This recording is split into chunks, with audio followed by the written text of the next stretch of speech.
Dear students, এতিয়া আমি আলোচনা কৰিম এইবাৰ SSLC ফাইনেল পৰীক্ষাত ইংলিছৰ কুৱেশ্যন পেপাৰটো যিটো ছিৰিজ ডি আছিল। এইবাৰ মেট্ৰিক পৰীক্ষাৰ ইংলিছৰ কুৱেশ্যন পেপাৰ যিটো আছিল তাৰ ABC ছিৰিজ অলৰেডি তোমালোকক কৰি দিয়া হৈছে। এতিয়া ডি ছিৰিজটো তোমালোকৰ কাৰণে লৈ আহিছোঁ। যাৰ যাৰ ডি আছিল তোমালোকে মিলাই লৈ চাব পাৰা কোনে কিমান নম্বৰ পাবা। ইংলিছ যেনেকৈ হৈছে তাৰ কাৰণে দুশ্চিন্তা নকৰিবা, বাকী ছাবজেক্টকেইটা ভালকৈ পঢ়া। এতিয়া বোলা ভিডিঅ'টি ষ্টাৰ্ট কৰোঁ।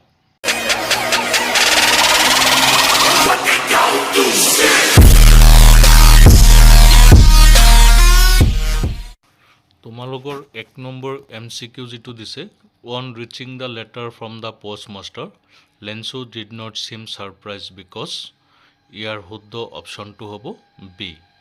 Question number 2, choose the correct option to fill in the blank. Dash the long run, it is important to listen dash our instincts before taking a major decision. এইটো হ'ব option A. Question number 3, the small boy in the ball poem is experiencing. Option A শুদ্ধ option. Question number 4, Fowler felt let down why, because. Option C শুদ্ধ। ইয়াৰ যিটো word দিয়া আছে তাৰো option C শুদ্ধ। Question number 5, choose the indirect form of the following sentence. ইয়াৰ শুদ্ধ অপশ্যন হৈছে এ। কুৱেশ্যন নম্বৰ 6ৰ শুদ্ধ অপশ্যন হৈছে B, simile. The field was white as if covered with salt. এইটো শুদ্ধ option B, simile. Question number 7, Leena is dash careful than her sister. ইয়াৰ শুদ্ধ option হৈছে A, more careful. Question number 8ত এক্সটিংগুইছৰ তোমালোকক ছেম মিনিং ৱৰ্ড লিখিব লাগে। ইয়াৰ এক্সটিংগুইছৰ ছেম মিনিং ৱৰ্ড হৈছে পুট আউট, গতিকে অপশ্যন এ শুদ্ধ। Question number 9, why does even the most laid back individual becomes adventurous in court. ইয়াৰ শুদ্ধ option C. Question number 10, I would not intrude or him. ইয়াত আই আৰু হিমে কাক বুজাইছে লিখিব লাগে, অপশ্যন এ শুদ্ধ। কুৱেশ্যন নম্বৰ 10ৰ শুদ্ধ অপশ্যন এ। তাৰপিছত question number 11, in the tale of Custard the dragon how is Custard portrayed before arrival of the pirates. ইয়াৰ শুদ্ধ অপশ্যন এ। কুৱেশ্যন নম্বৰ 12ৰ শুদ্ধ অপশ্যন হৈছে বি। গোটেই কুৱেশ্যনখিনি পঢ়ি দিলে ভিডিঅ'টো দীঘলীয়া হৈ যাব, তাৰ কাৰণে আটাইখিনি পঢ়ি দিয়া নহয়, তোমালোকে ভালকৈ চাই ল'বা। কুৱেশ্যন নম্বৰ 13ৰ শুদ্ধ অপশ্যন চি, এছনেঞ্চ। কুৱেশ্যন নম্বৰ 14, ইয়াৰ শুদ্ধ অপশ্যন ডি। কুৱেশ্যন নম্বৰ 14ৰ শুদ্ধ অপশ্যন ডি আৰু 15ৰ শুদ্ধ অপশ্যন হৈছে অপশ্যন বি।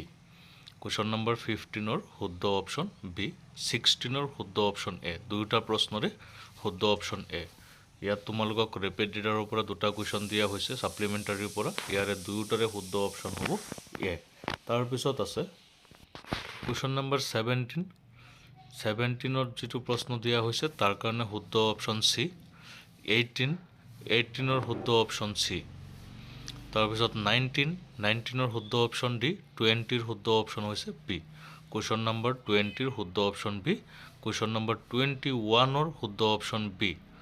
তাৰপিছত ইয়াৰ ৱৰ্ড দিয়া আছে, ৱৰ্ডৰো শুদ্ধ অপশ্যন বি হ'ব। কুৱেশ্যন নম্বৰ 21ৰ দুয়োটা প্ৰশ্নৰ উত্তৰ অপশ্যন বি শুদ্ধ। তাৰপিছত আছে কুৱেশ্যন নম্বৰ 22ৰ শুদ্ধ অপশ্যন হৈছে অপশ্যন চি। কুৱেশ্যন নম্বৰ 22 শুদ্ধ অপশ্যন চি। কুৱেশ্যন নম্বৰ 23ৰ শুদ্ধ অপশ্যন এ। দুয়োটা প্ৰশ্নৰে শুদ্ধ অপশ্যন এ, 23। কুৱেশ্যন নম্বৰ 24ৰ কাৰণে শুদ্ধ অপশ্যন এ আৰু 25 তোমালোকক দুটা ষ্টেটমেণ্ট দিছে, ইয়াৰ কাৰণে শুদ্ধ অপশ্যন ডি। 25ৰ শুদ্ধ অপশ্যন ডি। তাৰপিছত চাওঁ ব'লা কুৱেশ্যন নম্বৰ 26। কুৱেশ্যন নম্বৰ 26ৰ শুদ্ধ অপশ্যন এ, 27ৰ শুদ্ধ অপশ্যন এ, 28ৰ কাৰণে শুদ্ধ অপশ্যন বি আৰু যিটো ৱৰ্ড দি আছে তাৰ কাৰণে শুদ্ধ অপশ্যন চি। কুৱেশ্যন নম্বৰ 28ৰ এটাৰ এনচাৰ হৈছে বি আৰু এটাৰ এনচাৰ হৈছে চি। 29ৰ শুদ্ধ অপশ্যন চি। কুৱেশ্যন নম্বৰ 29, ইয়াৰ শুদ্ধ অপশ্যন হ'ব চি আৰু কুৱেশ্যন নম্বৰ 30ৰ শুদ্ধ অপশ্যন বি কুৱেশ্যন নম্বৰ 30ৰো শুদ্ধ অপশ্যন হৈছে বি তাৰপিছত আছে কুৱেশ্যন নম্বৰ 31 আৰু 31ৰ শুদ্ধ অপশ্যন বি 32ৰ কাৰণে শুদ্ধ অপশ্যন চি কুৱেশ্যন নম্বৰ 32 ইয়াৰ শুদ্ধ অপশ্যন চি 33ৰ শুদ্ধ অপশ্যন এ কুৱেশ্যন নম্বৰ 33 ইয়াৰ শুদ্ধ অপশ্যন এ 34ৰ শুদ্ধ অপশ্যন বি কুৱেশ্যন নম্বৰ 34 ইয়াৰ শুদ্ধ অপশ্যন বি তাৰপিছত আছে কুৱেশ্যন নম্বৰ 35 কুৱেশ্যন নম্বৰ 35ৰ শুদ্ধ অপশ্যনটো হৈছে চি কিন্তু ইয়াত অলপ বিসংগতি আছে মানে বিটো হ'ব পাৰে তোমালোকে কোনে কোনটো লিখিছা জনাবাচোন অলপ কনফিউজিং এইটো 36ৰ কাৰণে শুদ্ধ অপশ্যন চি আৰু 37ৰ কাৰণে শুদ্ধ অপশ্যন চি কুৱেশ্যন নম্বৰ 37 শুদ্ধ অপশ্যন চি 38 শুদ্ধ অপশ্যন এ কুৱেশ্যন নম্বৰ 38 ইয়াৰ শুদ্ধ অপশ্যন এ তাৰপিছত আছে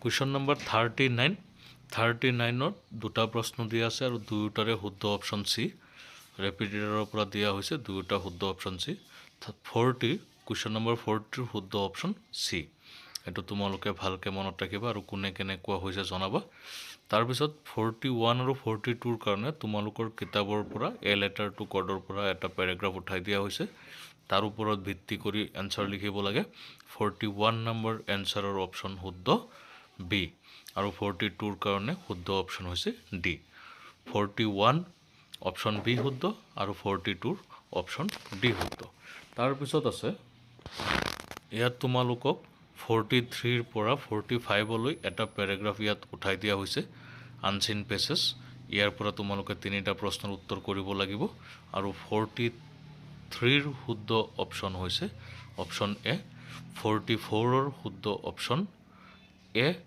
আৰু 45ৰ শুদ্ধ অপশ্যন এ ইয়াত যি তিনিটা প্ৰশ্ন আছে তিনিওটাৰে শুদ্ধ অপশ্যনছ এ গতিকে তোমালোকে ভালকৈ লিখিছা চাগে আৰু অসমীয়া পৰীক্ষা কেনেকুৱা হৈছে জনাবা আৰু বাকীকেইটা পৰীক্ষাৰ কাৰণে তোমালোকে ভালকৈ পৰীক্ষা দিবা বাকীকেইটা ছাবজেক্টৰ MCQ তোমালোকক ছল্ভ কৰি দিয়া হ'ব আজিলৈ ইমানখিনি ধন্যবাদ